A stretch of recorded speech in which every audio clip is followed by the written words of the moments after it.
part of this week, as I know we're all thinking about and brainstorming what our lives are going to look like over the next few weeks.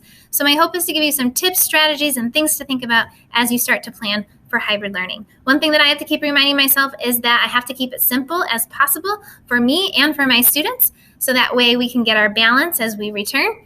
And then also, no one has quite mastered the art of teaching in a hybrid format during a pandemic. So I kind of feel like I can't really screw things up, and I'm just going to try things and do the very best that I can, and we'll get there when we get there.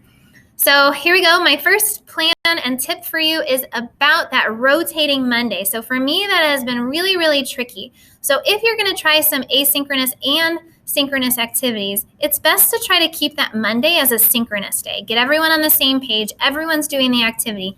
And then if you're going to split up with different activities, do that on Tuesday through Friday. If you want to keep things as simple as possible, it's found that synchronous is the easiest way to run this shindig. So you could potentially have all days as synchronous, and that's okay. And maybe that's what you do as you first start. Another planning tip for you is to have some sort of landing page, schedule, calendar up for students at home and in the classroom as they first log in. So we're going to have to do some sort of attendance, maybe a bell ringer, something that everyone can do while you are cleaning and getting things set up and transitioning to a room. Have something for students to do so they're not all staring at you waiting for you to start. There's lots of things on the Canvas support course, especially using Pear Deck as a check-in, bell ringer, attendance taker for students in class and at home. So check that out when you have a chance.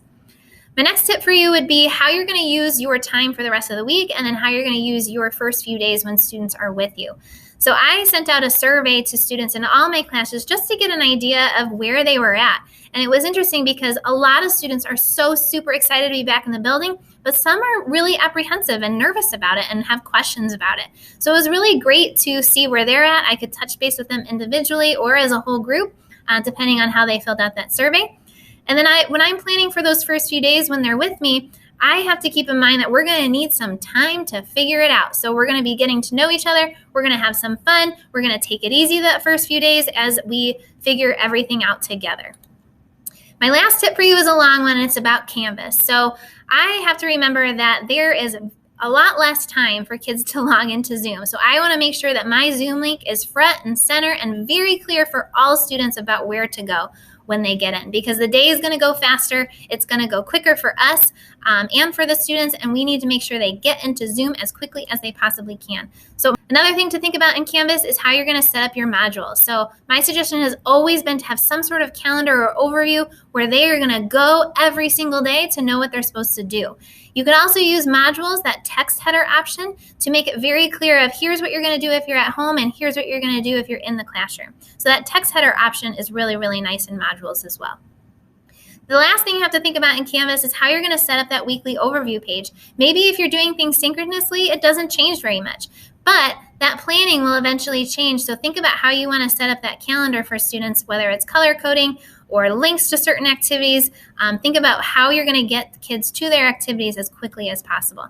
So there's no right or wrong way for how you set up that schedule. My suggestion would be to just have one and link to all your activities there if you haven't been doing so already, to make sure kids can get on their way as quickly as possible.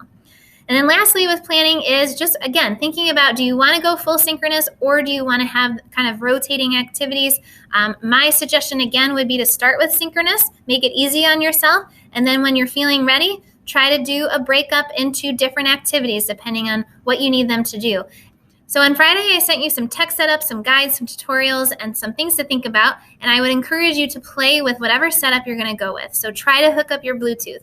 Try to use the huddle cam if you haven't been.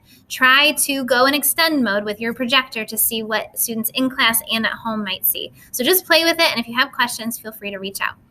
Lastly, a couple different support sessions. We've got 2 drop-ins coming this week at different times. And then I would encourage you to check out the hybrid module in the Canvas support course if you haven't already. Email me, find me, use the You Can Book Me. I'm happy to help you talk through, brainstorm, whatever it is you might be needing. I'm here for you. I hope you guys are doing well, and I hope to talk to you soon.